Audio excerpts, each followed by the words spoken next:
Buen día. En esta cuarta conferencia de la red de miembros Claxo Venezuela, vengo a presentar como coordinadora la mesa Sujetos Frágiles, Ciudades de Inclusión y Enfoques del Cuidado. Mi nombre es Irama La Rosa, actualmente presido el Centro Internacional Miranda y quería comentarles que en conjunto con otras instituciones, miembros también de Claxo Venezuela, como son la Red de la Calle y la Unidad de Investigación de la Escuela de Sociología, hemos venido construyendo una línea de investigación en torno al tema urbano, la planificación urbana, los problemas que definen, que describen lo que ocurre en ciudades que están marcadas por la segregación socioespacial producto de modelos neoliberales y bueno, cómo se han venido dando estas situaciones en distintas ciudades de Latinoamérica y en particular en nuestras ciudades venezolanas. En este caso tomamos en cuenta una categoría que nos interesa mucho, que es la categoría de la vulnerabilidad o la fragilidad, de allí el nombre de la mesa. Esta categoría la trabaja en particular el doctor Miguel Ángel Contreras, que es investigador del IBI también, miembro Claxo Venezuela, y de la Escuela de Sociología de la Universidad Central de Venezuela. El doctor Miguel Ángel nos plantea en su ponencia una explicación teórica para abordar precisamente esta categoría de la fragilidad y cómo hay una explicación, un recorrido de este modelo neoliberal y sus impactos en los sujetos frágiles, que él incluso dice que son desechados dentro de este modelo, como hemos visto en este contexto de pandemia en ciudades, por ejemplo, como, voy a poner algunos ejemplos que son emblemáticos, como Río de Janeiro, Sao Paulo, las ciudades de Ecuador, Quito, de Colombia, Bogotá, Medellín, y al mismo tiempo ciudades como Nueva York, en Estados Unidos, en Europa, España, en fin. Ahí hay una cantidad de ejemplos donde podemos observar esta situación, donde la fragilidad que viven estos sujetos, donde la enfermedad de alguna manera profundiza esas desigualdades. Luego de esta ponencia, seguidamente hablo yo con una ponencia sobre el tema del ecoanimalismo como un enfoque que viene construyendo modelos altermundistas que dan respuesta a estos problemas que se generan dentro del modelo neoliberal en las ciudades, el segregacionismo, etcétera, y cómo se van construyendo modelos integrales de respeto a la vida, donde la empatía es una categoría importante para comprender lo que significa construir cultura de paz. Seguidamente de esta ponencia hay una muy interesante de 3 investigadores de la ciudad de Maracaibo en el estado Zulia, que son el doctor Unaldo Coques, Jacqueline Escalona y Jesús González, que trabajan precisamente o nos exponen cómo ha sido la experiencia que han tenido en la atención a enfermos por COVID-19 en esta ciudad fronteriza con Colombia, que tiene una situación muy particular, y ellos nos describen allí desde la perspectiva psicosocial cómo atienden este tema de la COVID en la ciudad de Maracaibo. Luego de esa ponencia nos presenta también una experiencia de política pública el joven Yendri Suárez, que es activista de los movimientos sexodiversos de la ciudad de Maracaibo, y nos presenta allí cómo se ha construido una política pública en conjunto con toda esta comunidad para atender distintas situaciones, no solamente el tema del COVID, sino otra cantidad de situaciones que son propias de la comunidad y que requieren una atención especial, y en este caso se ha venido llevando a cabo esta política pública por la alcaldía de Maracaibo en atención a esta comunidad, así como a otras comunidades que precisamente por su vulnerabilidad son atendidas de manera especial por la alcaldía y por estos movimientos sociales. Luego de esta exposición que nos hace Yendri Suárez, finalizamos con una quinta ponencia con la licenciada escritora, activista feminista Niyire Batista, que nos expone una experiencia hermosa sobre cómo es precisamente su vivencia cotidiana en la ciudad de Caracas como ciclista y como mujer. Ella nos describe cómo entiende, cuál es la mirada que ella como feminista observa en cuanto a las dificultades de una ciudad construida desde lo patriarcal y cómo vive en lo cotidiano ese activismo como ciclista, como feminista en una ciudad que bueno, que genera una cantidad de problemas que requieren atención y que de alguna manera desde esta perspectiva que estamos trabajando de ciudades de inclusión y enfoques del cuidado tenemos que proponer políticas públicas que den respuesta a muchas de estas necesidades. Bueno, finalizo con esto para que puedan observar todas las ponencias y luego generar un debate que además, bueno, les anticipamos que va a ser, digamos, una primera incursión de una cantidad de simposios, de foros que vamos a realizar en torno a estas temáticas y con sujetos que tienen que ver con la vulnerabilidad que se vive en las ciudades. Por ejemplo, personas con discapacidades diversas o, bueno, diversidad funcional en distintos ámbitos, distintas aspectos que afectan su cotidianidad, así como otros actores, ponentes y personas que van a construir, van a seguir nutriendo esta línea de investigación. Quedan ustedes invitados y esperamos todos sus comentarios y abiertos a todas sus sugerencias cuando abramos, bueno, el derecho de palabra. Muchísimas gracias. Pueden comunicarse también por los correos electrónicos que son presidenciacin.iramalarosa@gmail.com, redelacalle@gmail.com, unide.sociología@gmail.com. Muchísimas gracias. En diciembre de 2019, en la ciudad de Wuhan, en China, apareció un brote inesperado de neumonía. Las causas de este brote comenzaron a formar parte de las reflexiones, discusiones y debates a lo interno de la Comisión Municipal de Salud y posteriormente la Comisión Nacional de Salud. La extensión de este brote, no solo en la ciudad de Wuhan, sino también en localidades en otros países como Japón, Singapur y Corea del Sur, suponía que estábamos ante un fenómeno completamente novedoso. Entre diciembre del 2019 y enero del 2020 se inicia un proceso de investigación sobre la secuenciación genética de este nuevo coronavirus y se comenzaron a instrumentar un conjunto de políticas para confinar este coronavirus a la ciudad de Wuhan. La ciudad de Wuhan es una de las ciudades universitarias más importantes de China y tiene una población de aproximadamente 11 millones de personas. El 23 de enero del 2020, la ciudad de Wuhan se sometió por primera vez a una política de cuarentena total. Esta cuarentena supuso que 11 millones de personas comenzaron a experimentar la transformación de sus patrones, de sus cotidianidades y nosotros podemos decir que en ese momento comienza un nuevo momento de la historia global del mundo. Esta historia global, de la cual estamos conversando a propósito de la pandemia del coronavirus, tiene varios procesos que se intersectan, se conectan, se entrecruzan entre sí. El primero es que podríamos decir que estos son procesos de larga duración y que suponen que estamos ante un cambio en el patrón energético que simultáneamente es un cambio en el patrón tecnológico. La simultaneidad entre el cambio del patrón energético y el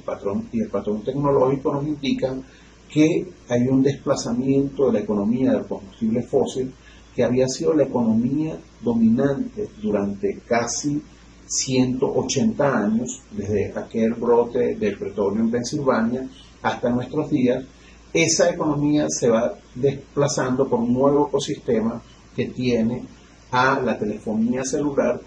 y la inteligencia artificial como el centro de la innovación tecnológica. A ese nuevo ecosistema le vamos a llamar economía del silicio porque está vinculada exactamente a lo que nosotros llamaríamos el conjunto conjunto de innovaciones tecnológicas que comienzan a aparecer en el Silicon Valley en Seattle. Esta economía está, si se quiere, transformando radicalmente a la economía en su conjunto. Simultáneamente a este cambio, estamos hablando de otro cambio que indica un cambio en la hegemonía del sistema mundial,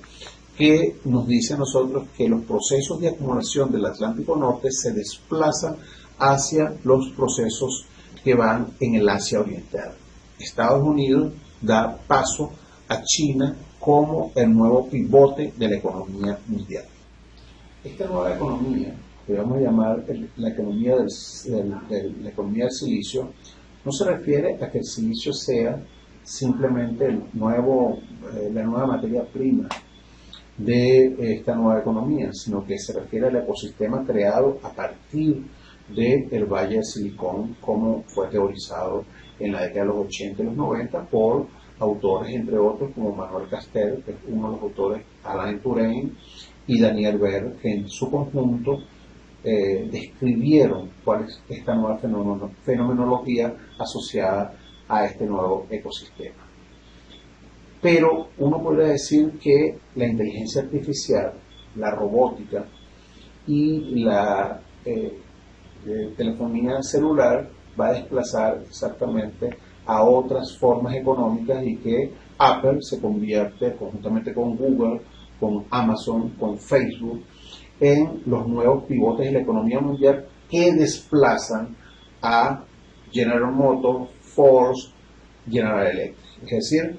seguimos centrados en el hogar, seguimos centrados en la persona, pero los nuevos patrones de acumulación se van a dar exactamente en este nuevo ecosistema de innovaciones tecnológicas que tiene la telefonía celular y la robótica, la inteligencia artificial como su punto central. Esto necesariamente nos indica también varias cosas. ¿Cuál es la fuerza de trabajo de esta nueva economía?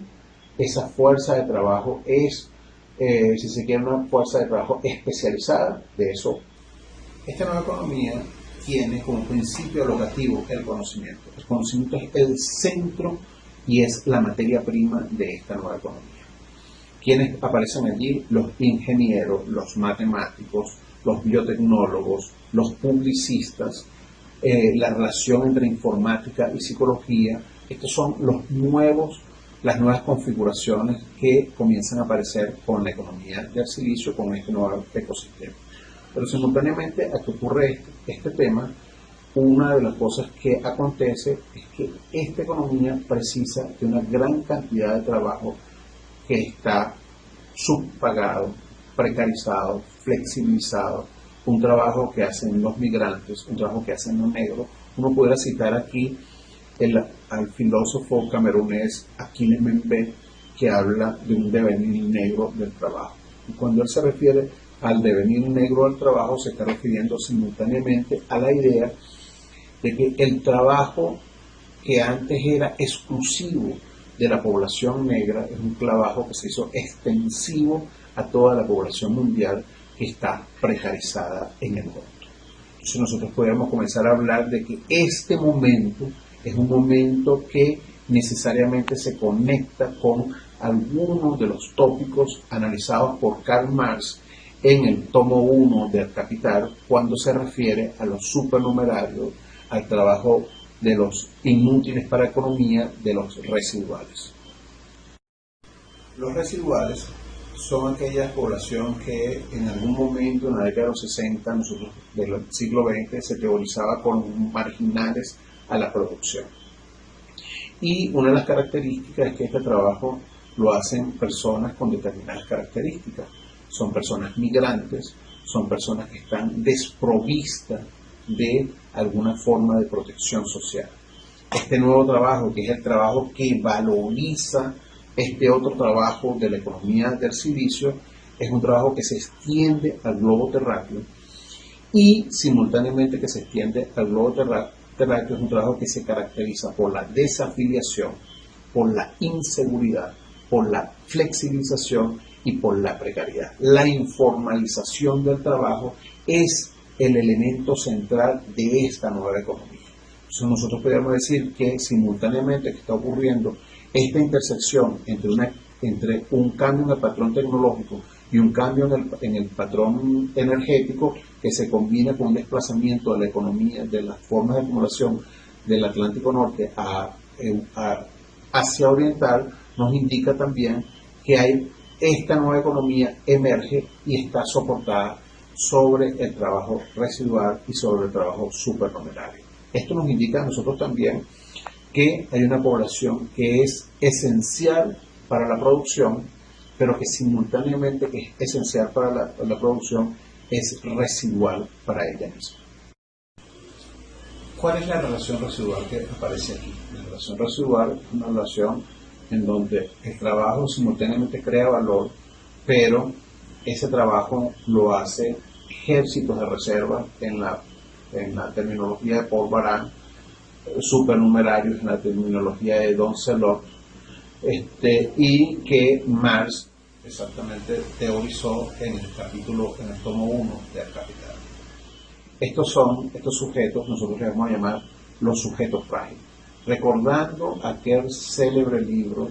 que se publicó en la década de los 90 por Julia Varela y Fernando Álvarez Uría sobre la nueva anatomía del trabajo en el momento de la emergencia del neoliberalismo. El neoliberalismo no necesariamente como política del capital ha desaparecido. Nosotros podríamos decir que el neoliberalismo ha logrado mimetizarse como política del capital y comienza a formar parte como una especie de nuevo sentido común, de un dogma a partir del cual la única forma de recuperar la inversión es precarizando cada vez más el trabajo. Por eso es tan importante recordar que en el mundo de la pospandemia, es decir, el mundo que nosotros comenzamos a vivir, porque la pandemia es algo que acontece, pero que que tiene un inicio, que tiene un final, pero que no sabemos el final que tiene, pero que nosotros simultáneamente le estamos llamando el mundo de la pospandemia. Este mundo de la pospandemia es un mundo en donde los sujetos frágiles, los sujetos esenciales para el trabajo, pero inesenciales para el capital, comienzan a formar parte de esta nueva anatomía. ¿Qué ha develado la pandemia? La pandemia, en cierto modo, ha develado las fracturas sistémicas que atraviesan el capitalismo histórico. Esas fracturas están asociadas cada vez más a la lucha que hace posible la valorización del capital, la lucha entre capital y trabajo, que es la lucha de la sociedad moderna. Uno de los tópicos centrales allí tendría que ver con cómo esta nueva economía que tiene en el patrón tecnológico de la inteligencia artificial su centro alocativo, cómo esta nueva economía en cierto modo va en su propia ampliación, en su propia expansión,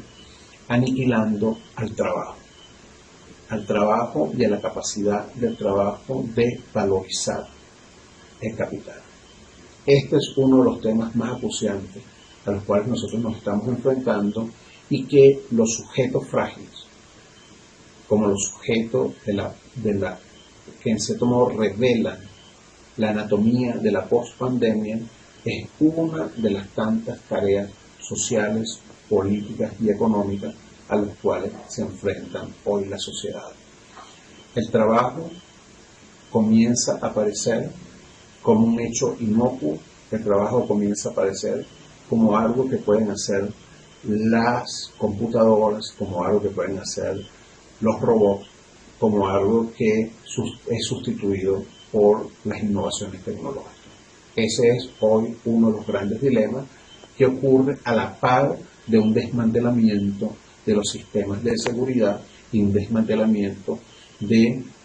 la ciudadanía social. Lo que podemos decir es que se profundiza la fractura en la misma medida que se precariza el trabajo y se flexibiliza la producción. Este trabajo esencial es el trabajo que permite, en cierto modo, la reproducción social.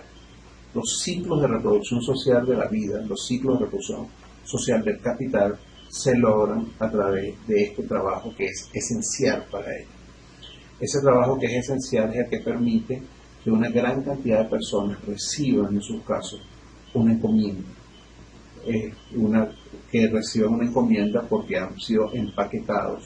por trabajadores sin ninguna forma de protección, con trabajadores con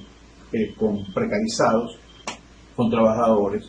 con unas remuneraciones muy por debajo de los sueldos, de los salarios mínimos. Entonces nosotros podríamos decir que uno de los temas esenciales de esta nueva economía, que nos indican varias cosas importantes. ¿Quiénes son los que se han beneficiado en el mundo de la pandemia? Se ha beneficiado Amazon, se ha beneficiado las grandes telefónicas, es decir, lo que uno llamaría la economía desmaterializada. Esa economía desmaterializada es la economía que se ha beneficiado con el trabajo esencial, con el trabajo de los sujetos frágiles. Entonces uno pudiera decir que en esta nueva economía, en esta nueva anatomía, hay un trabajo que es esencial, pero que simultáneamente, como lo realizan grandes cantidades de personas que han sido desplazados de un lugar a otro, que han sido desplazados de distintas formas, que vienen de África, que vienen de Centroamérica, que vienen del Oriente Medio, que vienen de las zonas pobres de China. Todo ese trabajo esencial es un trabajo que lo hace un ejército de reserva, y ese ejército de reserva simultáneamente es quien garantiza la reproducción social del trabajo, pero que es un trabajo que lo puede realizar otro y que por lo tanto puede estar sometido a la lógica inexorable de la muerte. Hola, mi nombre es Irama La Rosa, actualmente soy la presidenta del Centro Internacional Miranda y hoy les vengo a presentar esta ponencia denominada Ecoanimalismo y Ciudad, educando en empatía para una cultura de paz. En adelante, entonces, expondremos nuestra disertación sobre este tema. Nos hemos planteado como objetivos para abordar la ponencia en términos de qué temas son importantes trabajar para comprender esta sensibilidad del ecoanimalismo y su influencia en los momentos actuales y su resistencia con respecto a determinados modelos de ciudad. El primer objetivo que podemos plantearnos como objetivo general o hipótesis es que es importante identificar esas sensibilidades de movimientos ecoanimalistas que en medio de la pandemia, porque estamos tratando de contextualizar a partir del momento en que vivimos esta situación de pandemia por COVID-19, se comienza a expresar con mucho más fuerza la necesidad de crear ciudades de inclusión y cuidado.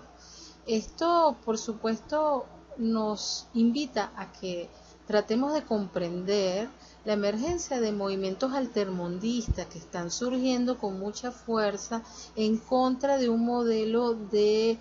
fragmentación territorial global neoliberal que afecta a nuestras ciudades y que, bueno, podemos observar en muchos de estos movimientos que se están generando en ciudades del mundo, en Chile, por ejemplo, en Santiago, en Estados Unidos, Nueva York, en Ecuador. O sea, hay una cantidad de manifestaciones que responden un poco a esta sensibilidad altermundista.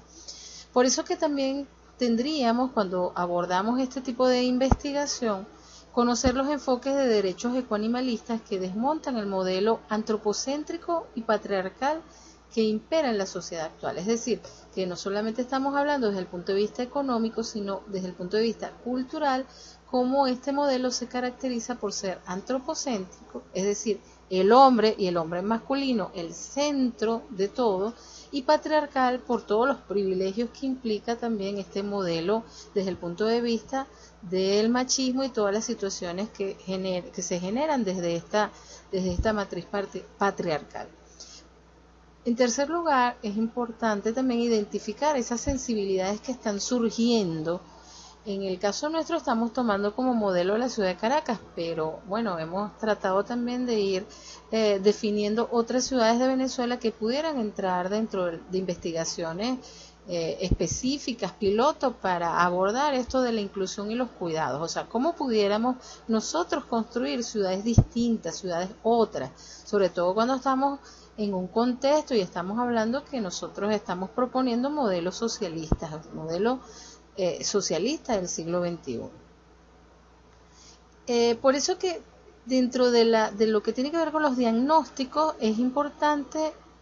plantear que el sentido de la reflexión, bueno, ¿en qué ciudad estamos ubicados? ¿Cuál ha sido su historia, su devenir? ¿Cuáles son sus potencialidades? O sea, ¿qué tipo de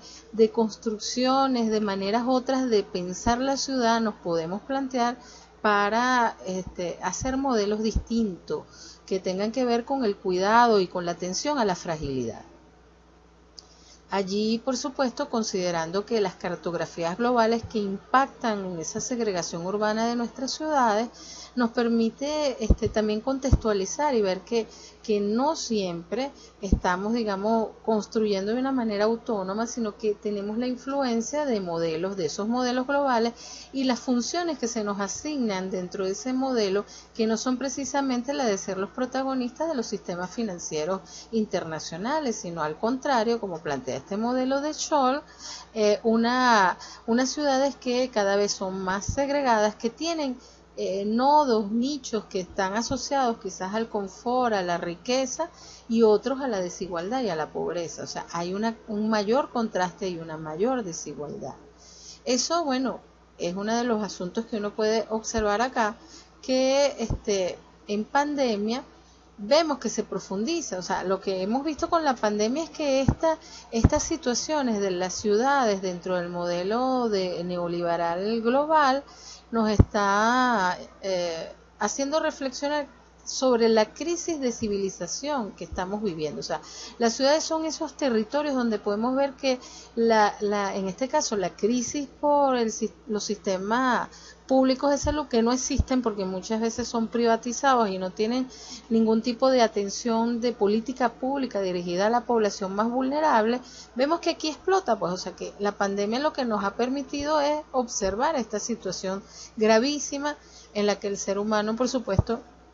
no desde el punto de vista antropocéntrico, es considerado en lo absoluto para la vida, para un mejor vivir. Por eso que cuando nosotros vemos que existen movimientos que se están rebelando ante esto, le damos una orientación a esos movimientos con su asociación, su identificación con el tema ecoanimalista, porque hemos visto que muchos de estas identidades se asocian un poco incluso a lo que es el origen del propio movimiento ecoanimalista, que nos dimos cuenta que no es, o sea, como algunas personas pretenden plantear sobre esto, que es digamos, una temática banal, que no tiene que ver con lo que se puede plantear desde el punto de vista revolucionario, que efectivamente sí lo es. De hecho, su origen, su raíz epistemológica, proviene de todos estos movimientos ecofeministas y todo lo que planteaban los movimientos de jóvenes desde el Mayo francés del 68. Es decir, que hay una historia importante que hace ver que esta corriente de pensamiento que llamamos ecoanimalismo y que nos permite hablar de empatía para una cultura de paz, está cuestionando lo que significa la explotación de la naturaleza y de los animales por el ser humano, la explotación del ser humano por el ser humano y la explotación de la mujer por parte del hombre. Es decir, hay una orientación a discutir, a colocar en el debate estos temas como fundamentales para entender lo que es el ecoanimalismo y cómo se nutre precisamente de todas las consignas y de toda el progresismo, las ideas progresistas que nutren este movimiento. Cuando hablamos en este caso de igualdad en el movimiento ecoanimalista, una cosa importante que tiene que ver con el planteamiento que hacemos de educación en empatía como cultura de paz es comprender la capacidad de sufrir de todos los seres sintientes. Cuando nosotros vemos también una serie de hitos históricos que permiten fundamentar cómo el tema de la explotación del medio natural, la opresión de las mujeres, el tema del maltrato a los animales, etcétera, todo eso tiene una misma raíz, de acuerdo a estos planteamientos. También el tema de el enfoque de derechos que surge y incluso es un planteamiento que ha sido también discutido, que ha sido rechazado, porque hay personas que piensan, bueno, los animales no tienen derechos. Y bueno, esto es una matriz interesantísima que la podemos ver hasta en las constituciones más progresistas, por ejemplo, como la de Bolivia, la de Ecuador, que plantean no solamente de los derechos de los animales, sino de la propia Pachamama o la Madre Tierra. Así que bueno, ha habido una evolución en estos movimientos. Lo que sí me parece importante acá destacar es que se han generado unas subjetividades políticas. En el caso venezolano se ve claramente en los resultados de encuestas nacionales de juventud, donde se observa cómo los jóvenes cada vez están más orientados a la lucha por los derechos, no solamente de los derechos de ellos como jóvenes, sus reivindicaciones, sino los derechos de los y las más vulnerables o frágiles dentro de esta sociedad. Y en pandemia esto se ve con mucho más fuerza. Hay rasgos comunes de estos activismos que es interesante ver, y uno yo creo que es el más importante que podemos destacar, es que ya no son exclusivamente de un solo tema, sino que son movimientos integrales que tratan de plantear un modelo otro de ciudad menos consumista, ciudades que están dedicadas a la solidaridad, a la sororidad, al apoyo a los más vulnerables, a la creación de proyectos que están orientados a la educación por la empatía, el cuidado de él y la otra, de los más vulnerables como los adultos mayores, personas con discapacidad, etcétera. Sí. Acá tenemos entonces como un movimiento integral que por eso planteamos que es un movimiento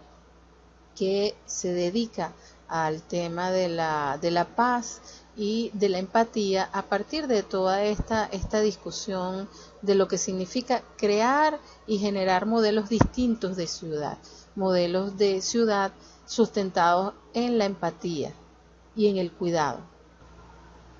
Para culminar, me gustaría leerles una frase de Jorge Richman a propósito de la educación en empatía para una cultura de paz. Dice este autor, para transformarnos y para cambiar la sociedad precisamos la conmoción, el extrañamiento, el descentramiento que induce un verdadero encuentro con el otro. Y ahí la relación con el animal no humano puede desempeñar un papel fundamental. En el encuentro con el animal no humano deberíamos ver una de las formas privilegiadas de encuentro con el otro. Si logramos abrirnos a ese encuentro, puede que se tambalee nuestro injustificable egocentrismo y seamos capaces de resituarnos en el cosmos, modificando nuestra relación ético-política con el mundo natural.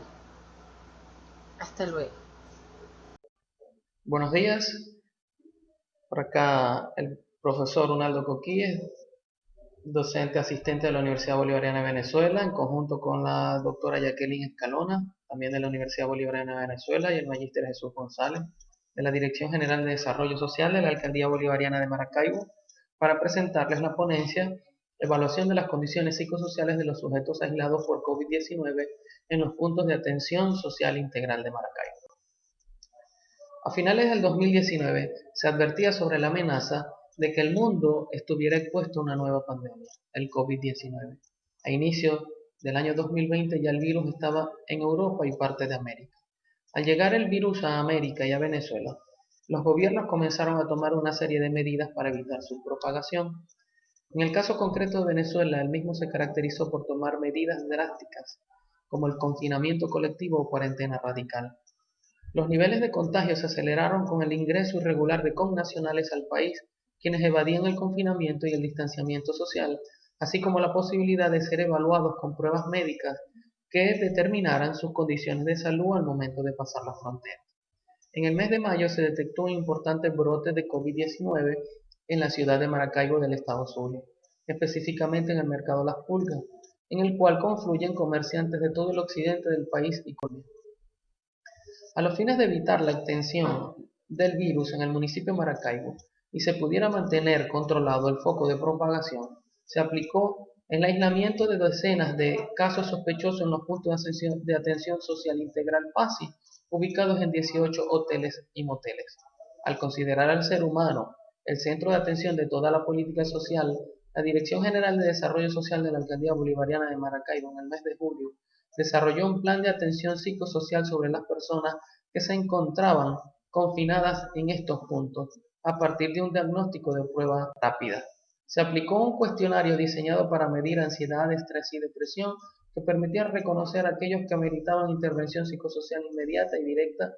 con los profesionales del área, psicólogos, psicopedagogos y trabajadores sociales. En medio de la pandemia por COVID-19, los viejos y nuevos debates sobre el abordaje se vigorizaron en el escenario público y científico. Uno de ellos tiene que ver con el modelo de atención a los pacientes, no solo de quienes padecen el virus, sino cualquier patología. En plena emergencia sanitaria, el modelo biopsicosocial resulta necesario para reponer el estado de salud de los sujetos que padecen el COVID-19, el cual afecta no solo las condiciones físicas, sino también las psicológicas y sociales. Para la puesta en marcha de los PASI, el Ministerio del Poder Popular para la Salud implementó un protocolo para su funcionamiento, el cual contemplaba las medidas de bioseguridad, aislamiento y atención médico integral para los pacientes. Sin embargo, no tiene consideraciones para la atención psicosocial para la población en razón a la urgencia por la pandemia, adoleciendo de la prescripción de estrategias de atención psicosocial para este tipo de pacientes que producto del aislamiento suelen activar mayormente algunos niveles de ansiedad, estrés y depresión. La atención social proferida por la Alcaldía Bolivariana de Maracaibo, específicamente la Dirección General de Desarrollo Social, en cada uno de los 13 PASI que se encontraban activos para el momento de plena expansión del virus, recién comenzaba a revelarse el foco de contagio masivo del mercado de las pulgas, evidenció el requerimiento de la atención psicosocial a los sujetos aislados por sospecha de COVID-19, para lo cual se dispuso precisar cuáles y cuántos sujetos ameritaban el apoyo profesional en el área. Lo anterior llevó a diseñar y ejecutar un plan de atención psicosocial en un lapso no mayor a 10 días, entre la segunda y tercera semana del mes de julio del 2020, por la urgencia que meritaba la situación. El mismo se desarrolló a partir del diseño, validación y aplicación de un cuestionario, así como la formación del equipo multidisciplinario que aplicó el instrumento, procesamiento de los datos, análisis de los resultados y la atención psicosocial y psicoemocional oportuna para los sujetos de acuerdo al diagnóstico efectuado. El instrumento creado para la detección de ansiedad, depresión y estrés estuvo constituido por 18 ítems, con una escala de respuesta tipo Likert, cuyas alternativas fueron siempre, casi siempre, algunas veces, casi nunca y nunca. Respecto a lo que los sujetos percibían o consideraban era su estado psicosocial en el aislamiento del PASI por sospecha de COVID-19.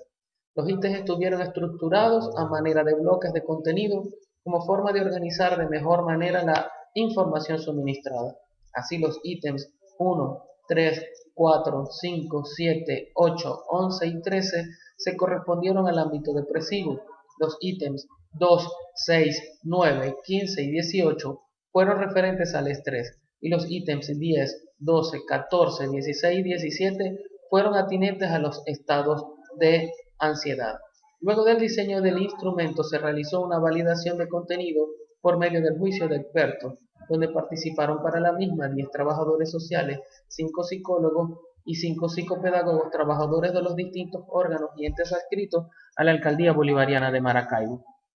Seguidamente se realizó la formación instruccional del equipo multidisciplinario encargado de llevar la aplicación del instrumento y finalmente se aplicó el instrumento diseñado en cada uno de los pasos respetando todas las medidas de bioseguridad. Para determinar el estado psicoemocional en la que se encontraban los sujetos se utilizó la escala de medición 0-17 muy bien, 19-36 bien, 37-54 en estado regular, 55-72 mal, 73-90 muy mal. Y para determinar los sujetos que requerían atención se acogió la escala 40-54 necesaria, 55-90 muy urgente. En el total de sujetos aislados en cada PASI, un 46% era de sexo femenino y un 54% de sexo masculino, lo cual deja en evidencia que la mayoría de los sujetos sospechosos de portar el COVID-19 en el municipio se encontraban en el sexo masculino. situación que se muestra coincidente con los reportes estadísticos dados desde la institucionalidad del ámbito nacional y mundial.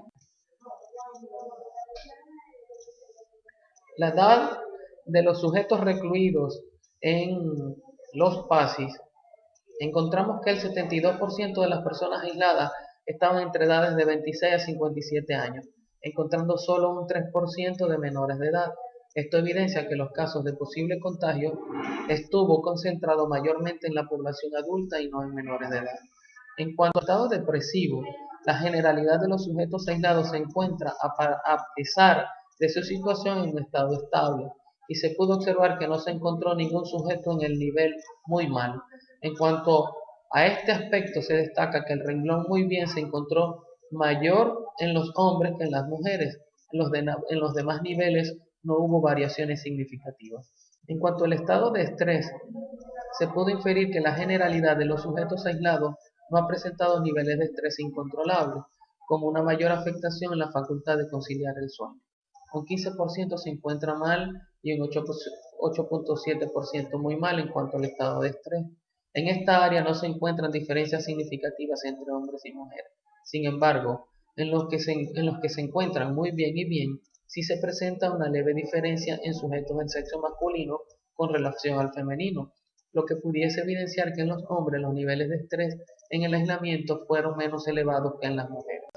En lo relacionado a la ansiedad, a pesar del aislamiento y la posibilidad de estar confinados por sospecha de COVID-19, no se encontraron en los sujetos niveles de ansiedad alarmantes. Se aprecia que los sujetos del sexo masculino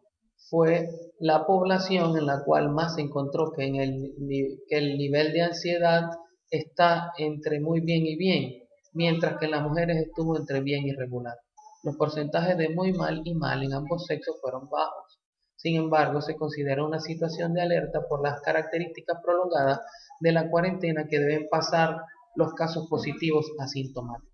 Se tomaron en cuenta algunos elementos estresores en los sujetos aislados en los PASE. En esto se analizaron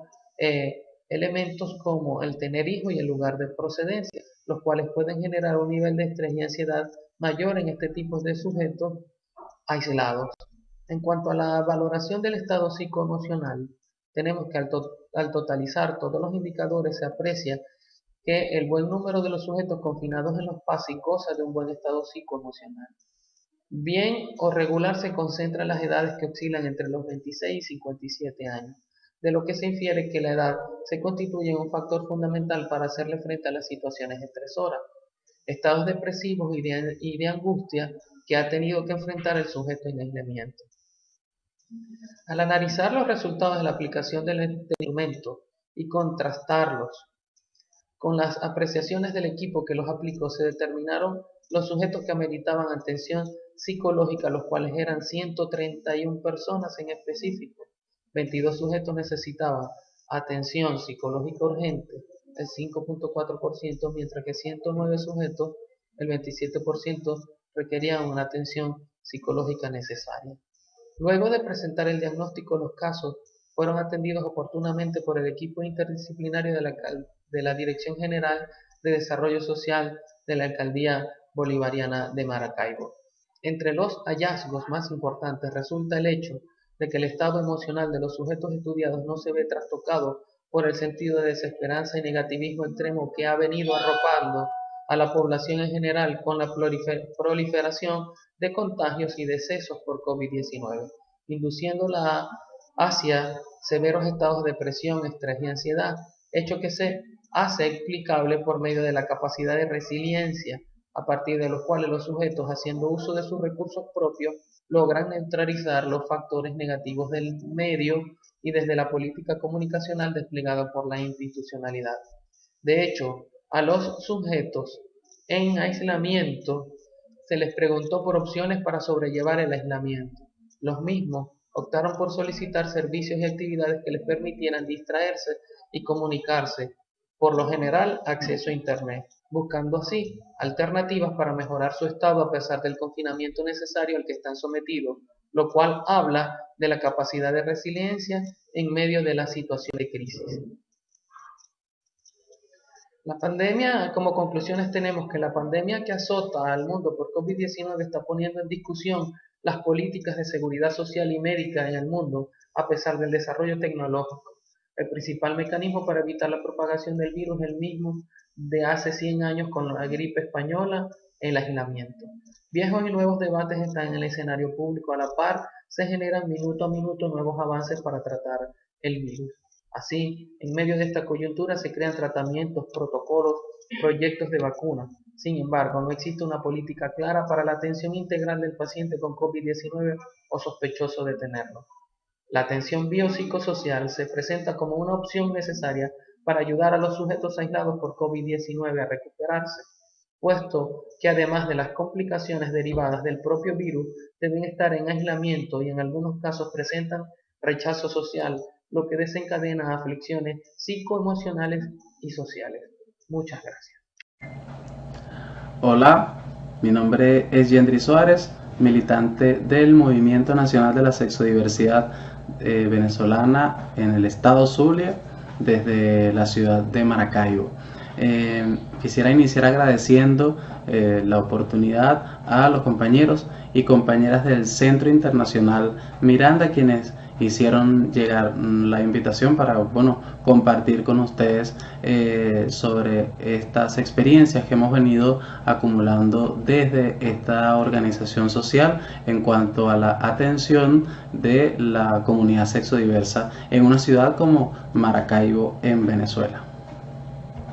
En esta ocasión, conversar sobre los núcleos de diversidad sexual, una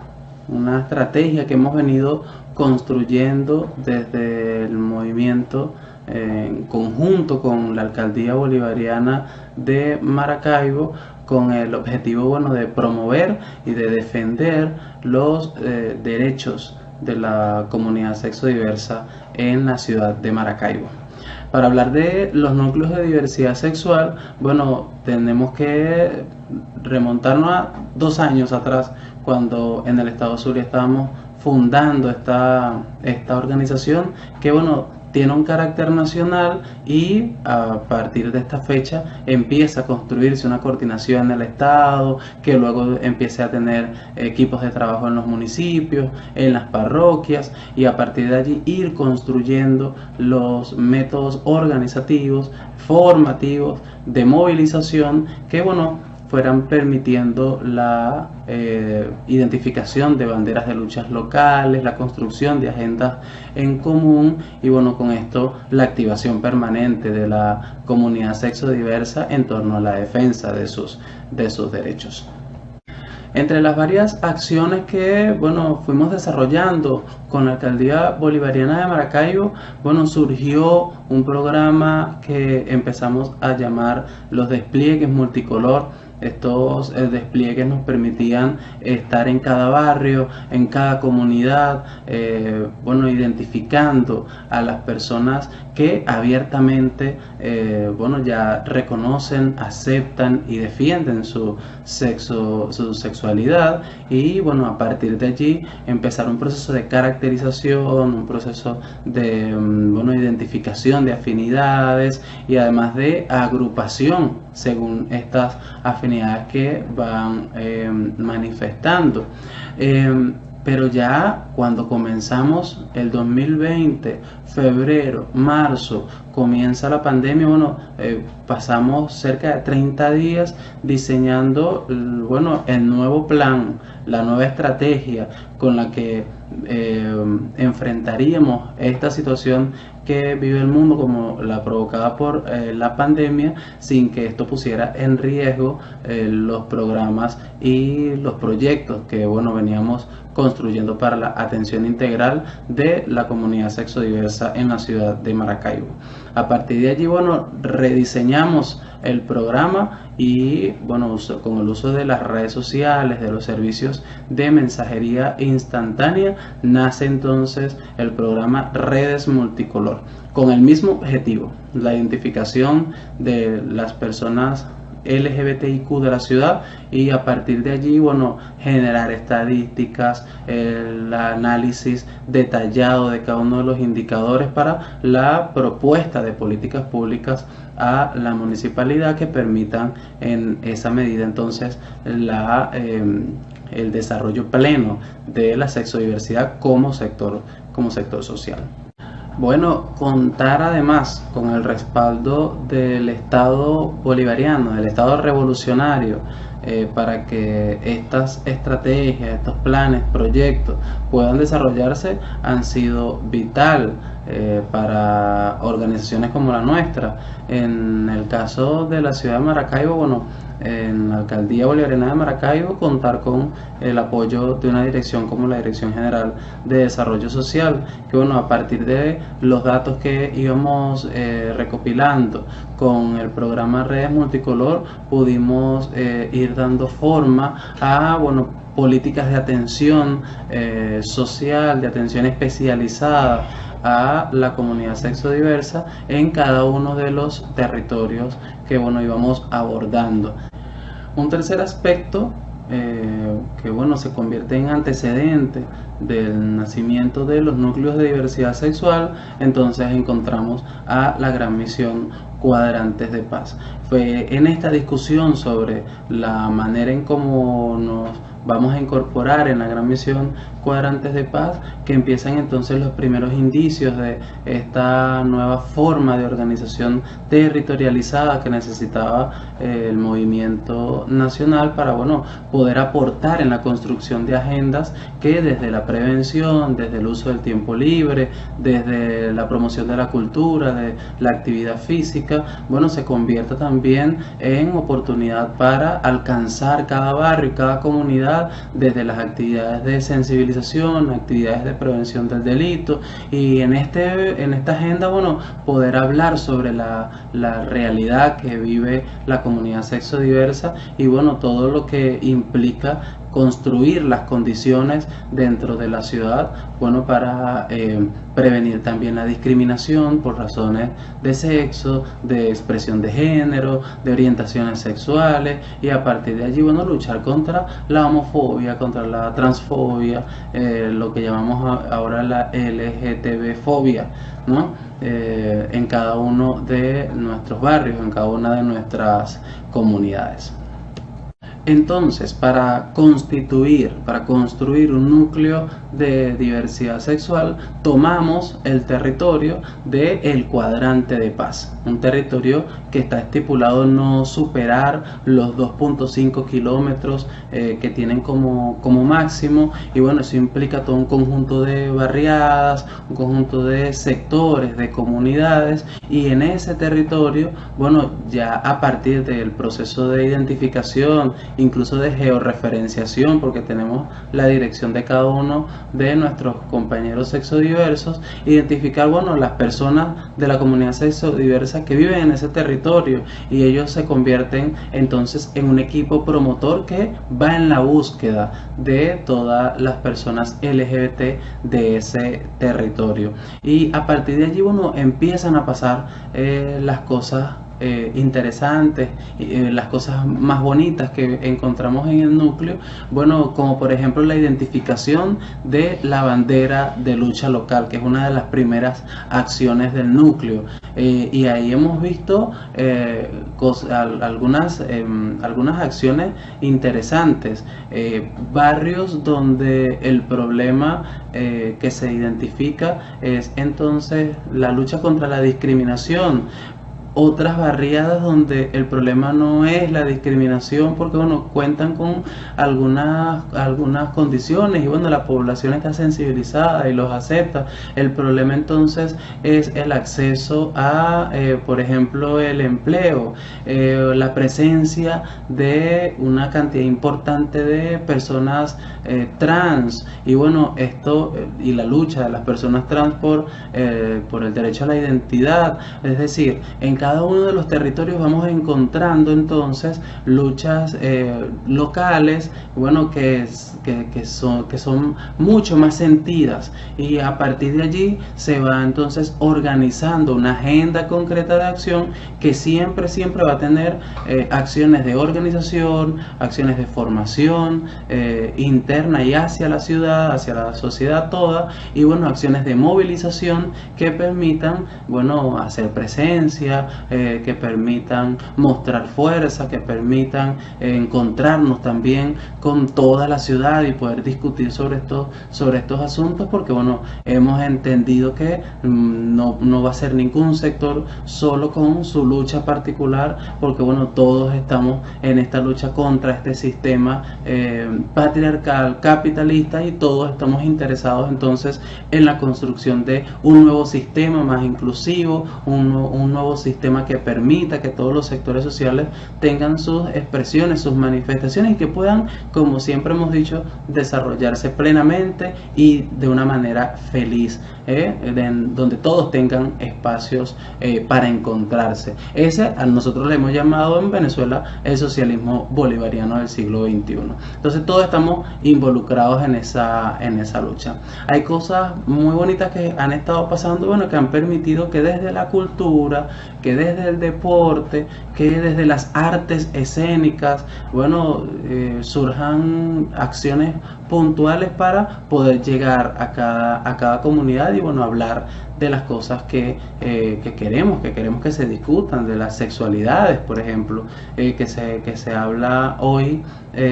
bueno, de las orientaciones sexuales, conocer la historia de cada uno de los sexodiversos, porque bueno, para poder comprendernos, entonces bueno, tenemos que escucharnos. Gracias al esfuerzo de bueno, todas estas mujeres, de todos estos hombres de la comunidad sexodiversa, que bueno, nos hemos venido organizando en los núcleos de diversidad sexual en Maracaibo, y gracias también a la voluntad política de, en este caso, el alcalde bolivariano de Maracaibo, Willy Casanova, estamos en pleno proceso de bueno, construcción de un instituto, el Instituto Municipal para la Sexodiversidad de Maracaibo, que en definitiva bueno, le va a dar forma a estas propuestas de políticas públicas que surgen desde los núcleos de diversidad sexual. Entonces, uno de los programas que pudiéramos llamar como programas banderas del instituto está entonces las defensorías, la defensoría municipal y las defensorías parroquiales de la sexodiversidad, en donde bueno, todas las personas LGBTI puedan contar con asesoría legal, con apoyo psicosocial, con el apoyo respectivo cuando estemos en presencia de alguna vulneración de derechos, que sea un acompañamiento en todo el proceso, desde la denuncia hasta la resolución del conflicto, ¿no? Sea vecinal, en el núcleo familiar, en el espacio de trabajo, pero además los programas de atención social que involucran desde la alimentación, la recreación, la salud, la educación y la capacitación, bueno, vayan construyendo las bases para que como sector social, bueno, podamos ir desarrollándonos en la ciudad de Maracaibo. Cosas importantes, tareas importantes que este instituto va a ir desarrollando, que surgieron además de esta dinámica de los núcleos, un plan de incorporación social de las personas trans, el plan de atención integral a la sexodiversidad indígena. Nosotros que estamos en Maracaibo, que de sus 18 parroquias, 6 son completamente indígenas. Y bueno, un programa de atención especializada a personas con VIH, SIDA o con cualquier otra ITS, ETS, que requieren también de acompañamiento psicológico, además del tratamiento, otras atenciones médicas, sociales, que bueno, deben garantizarse para que una persona con esta condición médica pueda bueno, desarrollarse y tener una vida normal como el resto de las personas. Para nosotros, bueno, es un gran reto que hemos asumido con mucho orgullo, que hemos asumido con todo el amor, además, bueno, para que sin abandonar el activismo, bueno, aportar con fuerza desde la gestión, desde la generación de políticas públicas, preparándonos, formándonos, capacitándonos de manera permanente para que, bueno, este trabajo y esta oportunidad que nos brinda la revolución y la gestión revolucionaria, bueno, sea el momento para tener resultados valiosos para la comunidad sexodiversa, y bueno, dejar a las futuras generaciones las condiciones organizativas, las condiciones sociales, económicas, culturales para que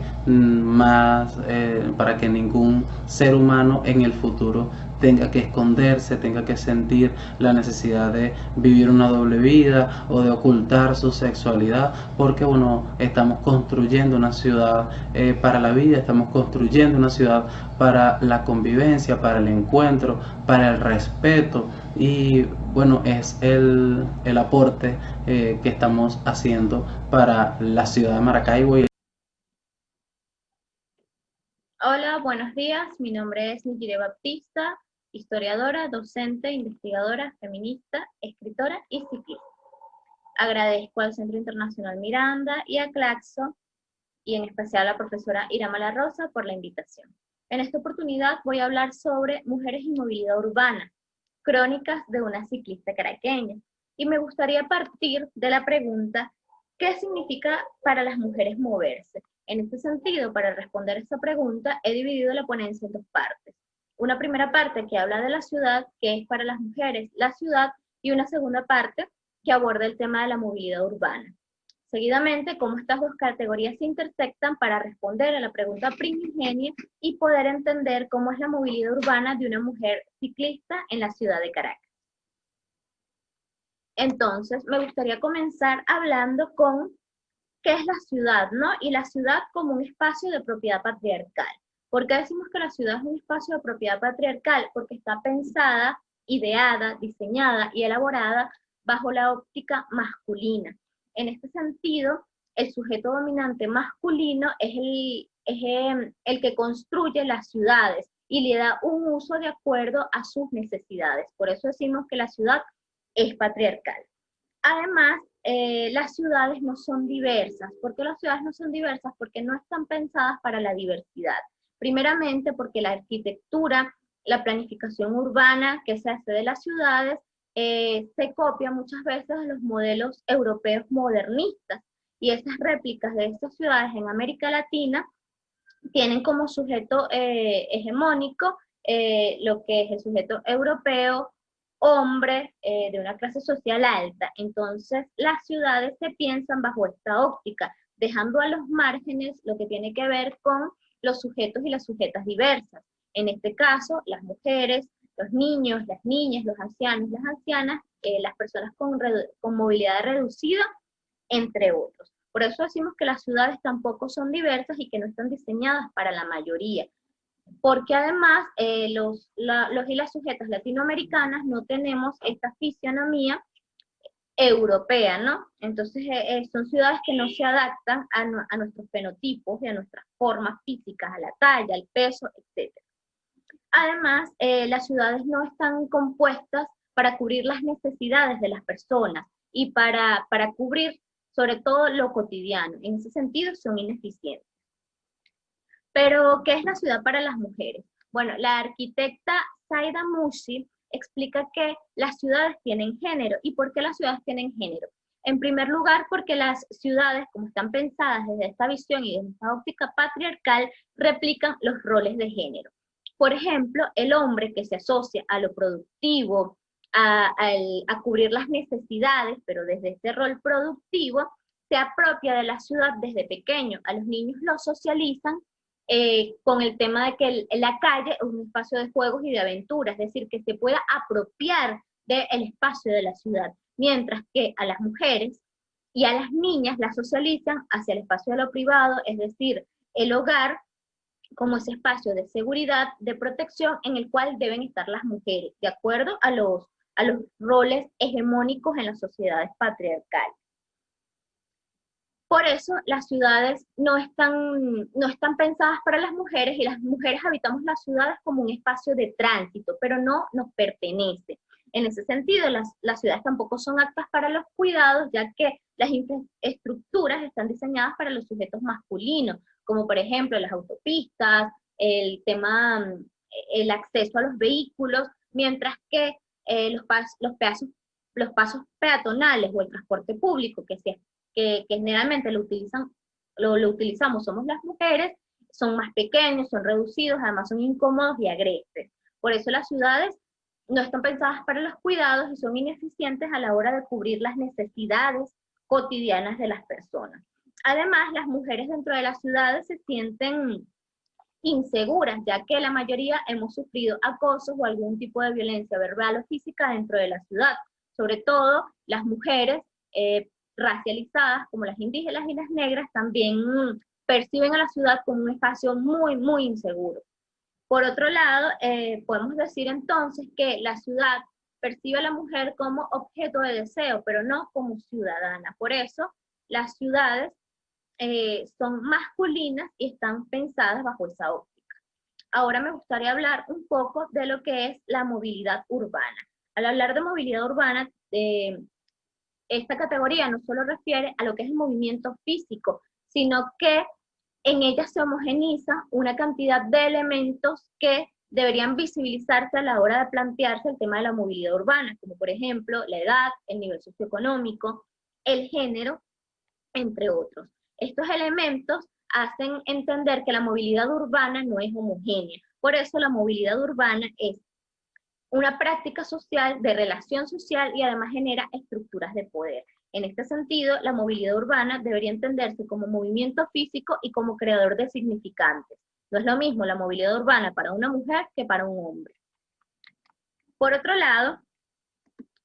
cuando hablamos de movilidad urbana, hay dos tendencias dentro del feminismo. Una que habla de la apropiación, que la apropiación de los espacios de la ciudad por parte de las mujeres es positivo, porque da autonomía, porque da independencia, porque ayuda a generar nuevas identidades para las mujeres en contraposición al espacio del hogar, al espacio de lo privado, que es un espacio de subyugación femenina, ¿no? Sin embargo, hay otras teorías que hablan también de que la inmovilidad no significa necesariamente desempoderamiento, sino que más bien se atribuye al tema de que las mujeres en el hogar, en algunos casos, se sienten seguras, ya que hay arraigo al hogar y hay además apoyo de las redes sociales afectivas que ayudan, por ejemplo, en la crianza de los hijos y las hijas. Y además el acceso a ciertos espacios dentro de las comunidades pequeñas es mucho más accesible para las mujeres. Muy bien, ahora me gustaría hablar de lo que ha sido mi experiencia como ciclista, y me gustaría partir, primero que todo, del tema de que mi experiencia como ciclista ha sido principalmente autodidacta. Yo comencé a usar la bicicleta por una necesidad de movilizarme dentro de la ciudad de Caracas, ya que el transporte público para ese momento era muy costoso. El subterráneo, que acá se conoce como el Metro de Caracas, era bastante para acceder, es muy complicado por el tema de la gente, o sea, no es un espacio agradable para transitar, y eso me llevó a usar la bicicleta como un medio de transporte sustentable y económico.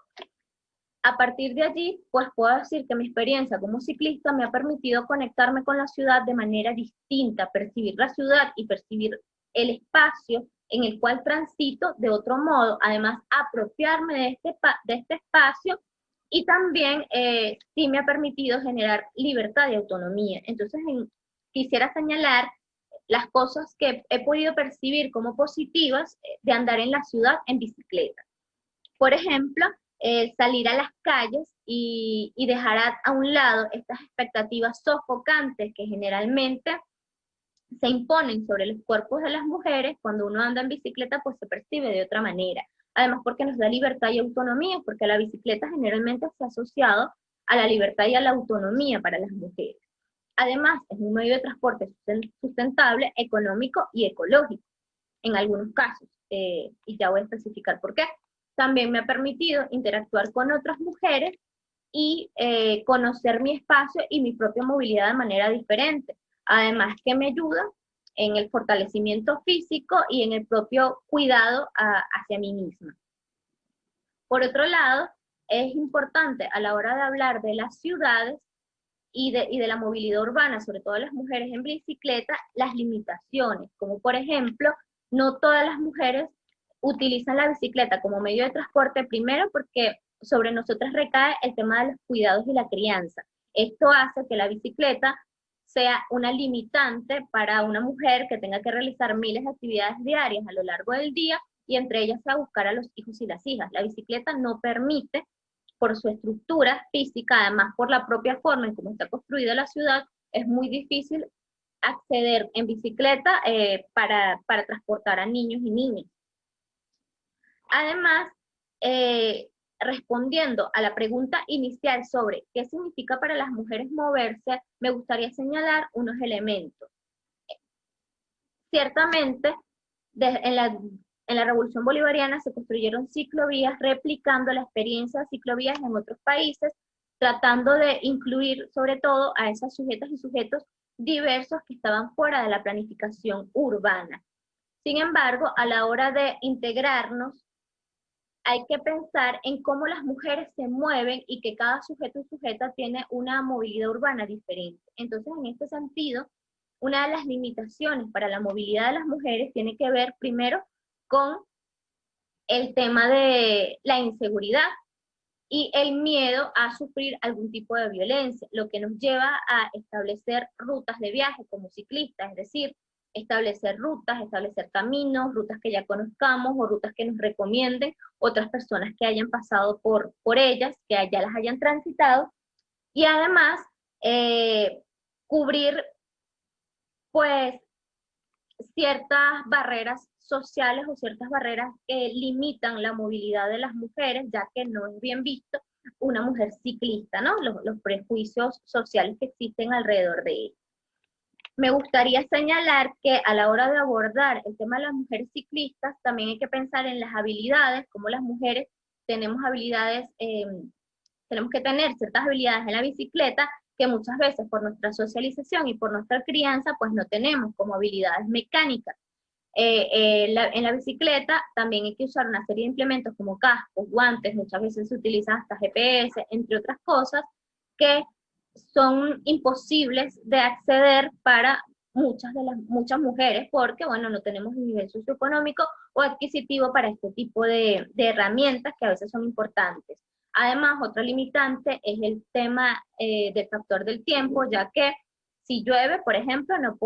es muy difícil transitar por las calles mojadas. O por ejemplo, Caracas, que es una capital caribeña, a ciertas horas del día tiende a hacer muchísimo sol, lo que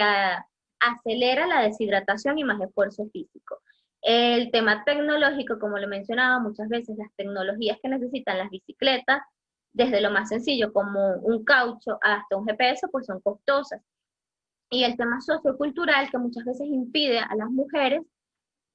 montarse en bicicleta porque está mal visto. Por otra parte, a pesar de que existen grupos de apoyo ciclistas para andar en bicicleta, estos grupos tienden a ser mixtos y se naturalizan muchas prácticas misógenas y machistas, como que las mujeres somos más débiles a la hora de andar en bicicleta o no rendimos de la misma manera y siempre se nos ve como